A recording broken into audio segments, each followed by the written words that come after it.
There are things on my mind concerning Shadow of the Colossus, questions I know will never be answered, theories left at speculation. What is this world?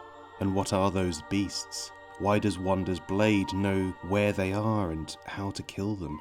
Who were those that came before, and what purpose did they give their gargantuan structures in the Forbidden Lands? Did anything really exist here before Wander took that first accursed step in defiance of the natural order of things? Or is this a form of purgatory for a young man who committed an unforgivable sin? These are questions better answered by more talented writers than I. So instead I've rated all 16 Colossi based on how bad I felt killing them.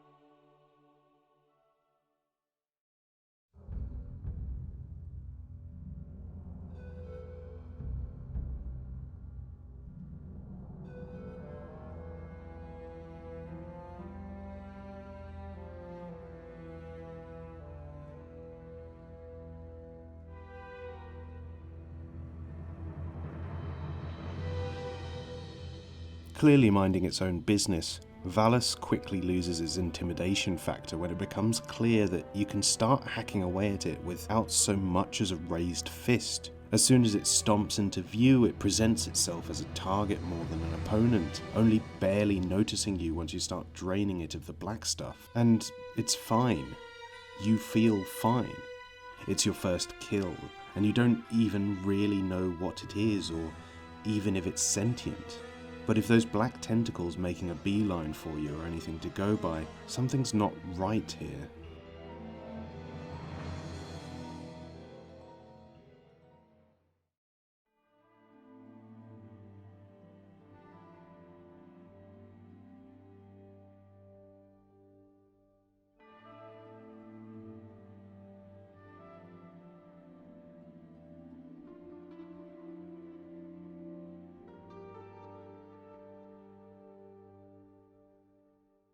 If 2 legs are bad, then 4 legs are surely good.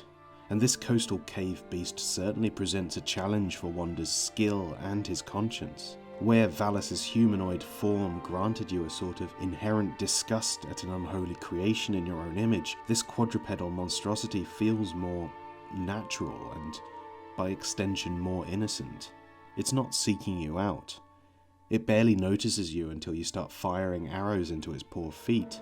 And its response to you crawling all over its back, blade drawn, is little more than the panicked movements of something that knows its life is in danger. This doesn't feel good at all. Its corpse being in plain sight for the rest of your journey serves as a painful reminder that there is a cost to everything you do.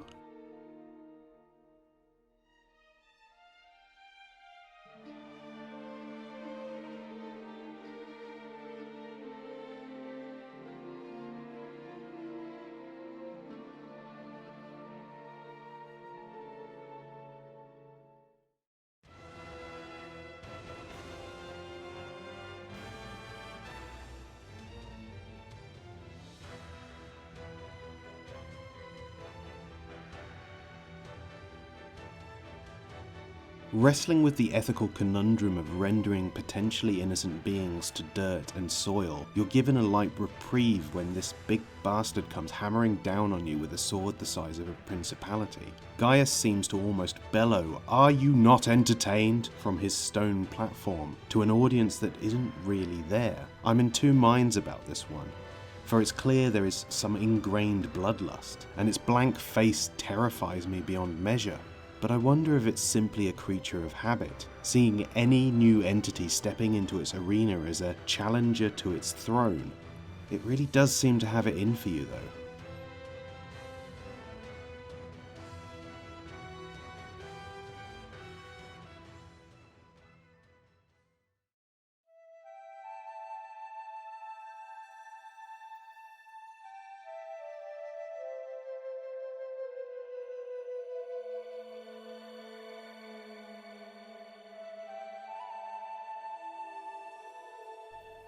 What exactly are you disturbing to bring such a hypnotically dreadful golem into animation? It lies dormant until the moment you step just 1 foot too far forward onto this burial site. It treats these mounds with reverence, even as it seeks you out for your final breath, and the catacombs end up being its undoing, not yours. With its last movements, the question remains, are you worse for killing it, or for disturbing the final resting place of those that came before?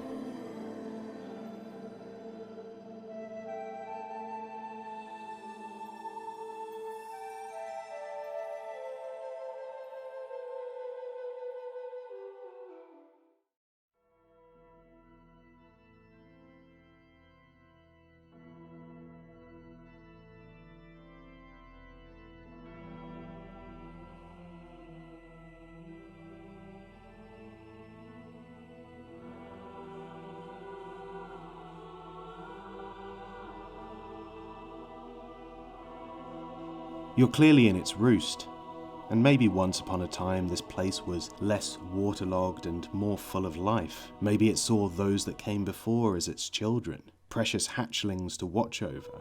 But as time went on and all things returned to the earth, maybe it lost sight of what it used to be, aimlessly gliding from perch to perch until your wayward arrows trigger the animal part of its brain and it swoops in to get you.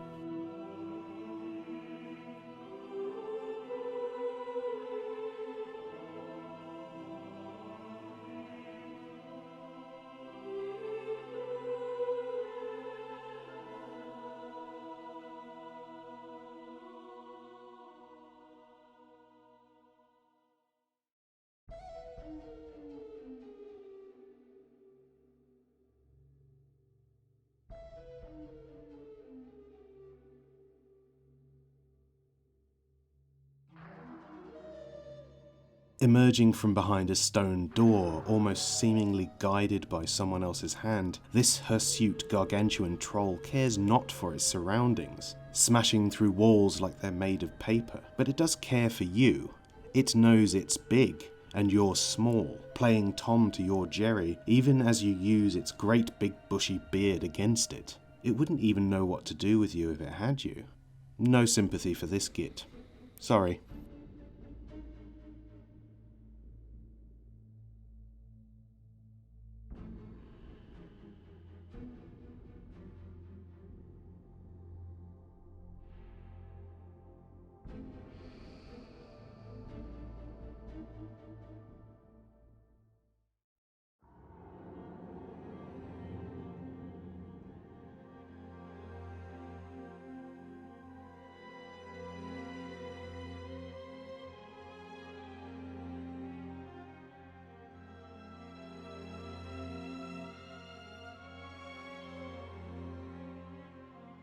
It's strange how, for a lot of people, members of the reptilian family don't manifest the same kind of endearment as other fluffier creatures. They're almost too alien, unknowable to such a degree that we can barely pass their motivations. In HYDRUS, however, I see something that equally fails to recognize the motivations in me.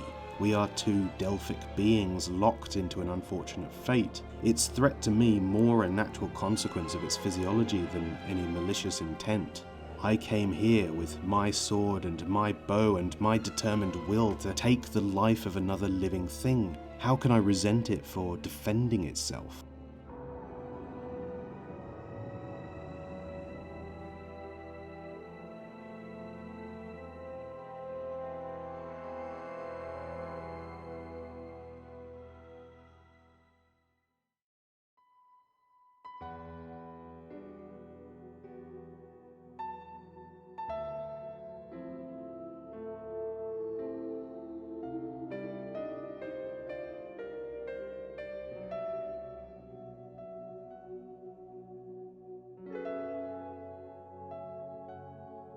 Nothing feels right about the arena in which you face KUROMORI. The Forbidden Lands are littered with these incredible mega-structures that seem built to entertain an audience more than support a civilization. If the gods are watching, what must they think of my arrows digging into limbs? What would they say about my perseverance to knock this lizard to the floor and pierce its soul? Are they laughing? or covering their eyes in horror. It's still me playing the part, even if no eyes gaze upon me.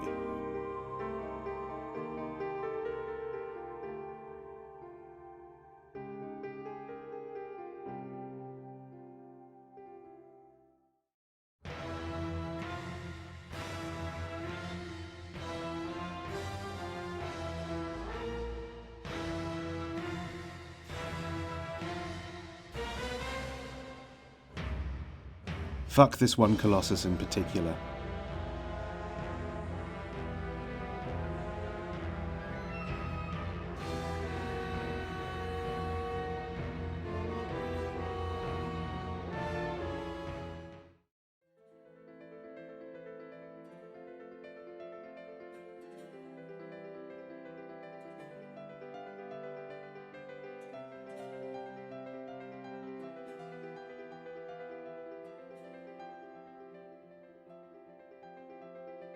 Here's another conflicted encounter, because it is pursuing you, but you have deliberately encroached on its little piece of home. It spends so much time in the sand, one has to wonder what lies below that it is so determined to protect. I feel bad, of course, but I felt as much sympathy for poor Aggro. Do you know how much running on sand tires out a horse?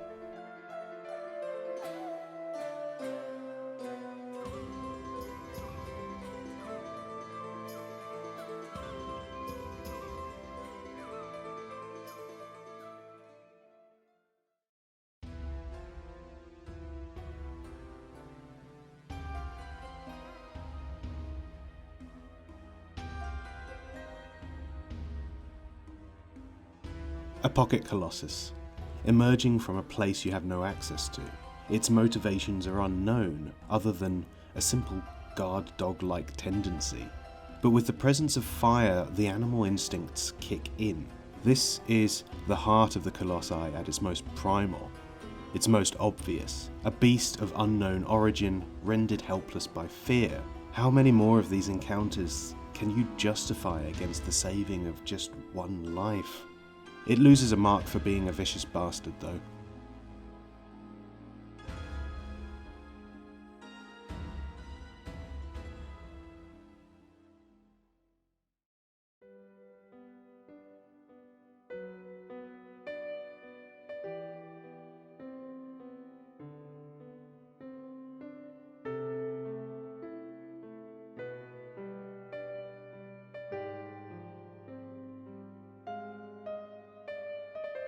I'm going to be honest, given my own terrible experience with dental care, whacking my blade against that crown of teeth is a special kind of awful sensation.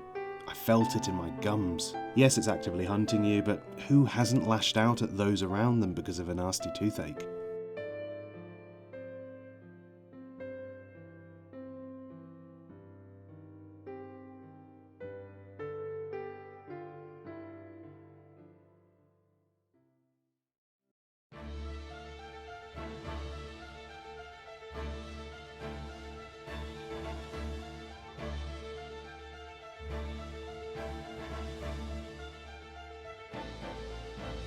I can't assume anything about those sacs on its underside. Maybe they approximate a facsimile of procreation, or are a cushion for unexpected descents.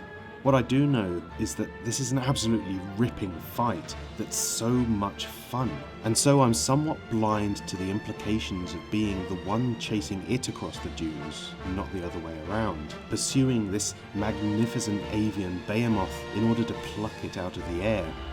Perhaps that's the rub.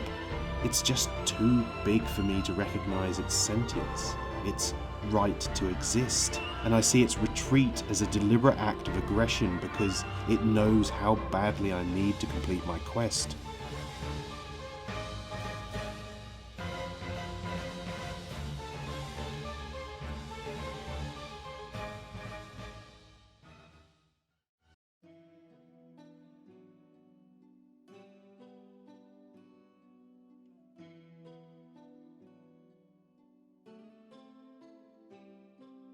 Oh good, another vicious mutt. This snarling hellhound really has it in for you, headbutting every piece of architecture in the ruins to get to you, in turn setting itself up for disaster. After getting stun-locked to death the first time I attempted this encounter, my patience for Cenobia wore thin very quickly. It was only after its death that I even considered the similarity between it and Celosia, including their names. Perhaps its violent rage was a consequence of it somehow knowing what I did to its family.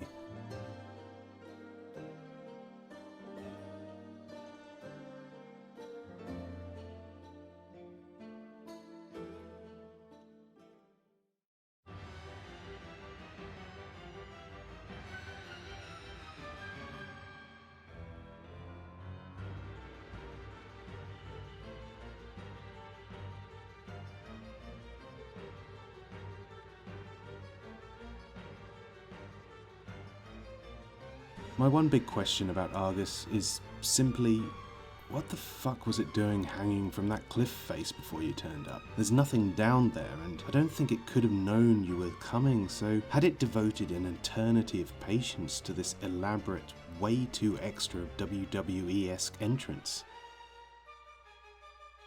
It's another frustrating encounter that took up nearly a quarter of my total playtime, so I have little sympathy for this big bitch. All I wanted was to climb down your arm and reach your hand. Stop moving. Perhaps I should exercise a little common humanity, for this is another theatre, and we are but puppets to the gods. But it was very frustrating, so no.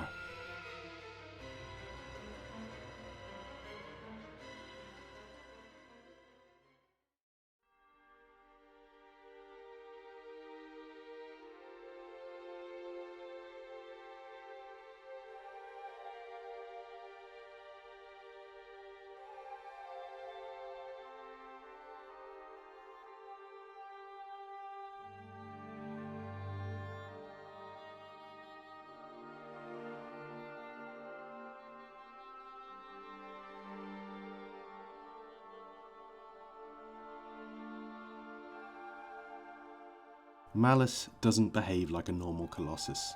It's much larger for one. It seems hooked into the ground for another, more building than beast. Even getting to it is an exercise in death-defying acrobatics, as it fires volley after volley of explosive energy at you. And then there's the fact that when it dies, it doesn't undergo a commune with nature as all the other colossi do. No transformation into soil and plant life. It just remains, cursed to live out its death as it did its life, surrounded by stone, locked away from the world. Maybe Malus is the heart of Dorman, the part of that demon that knows its freedom would be a burden on mankind, it becoming Atlas for its indiscretion against the earth, forced to watch over all the destruction that Wanda wreaks, knowing that this microscopic figure will eventually come for it.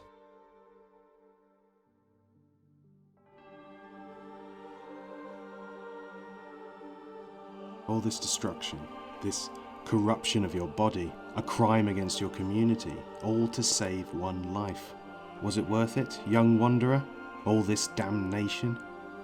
You got what you came for, but at what true cost?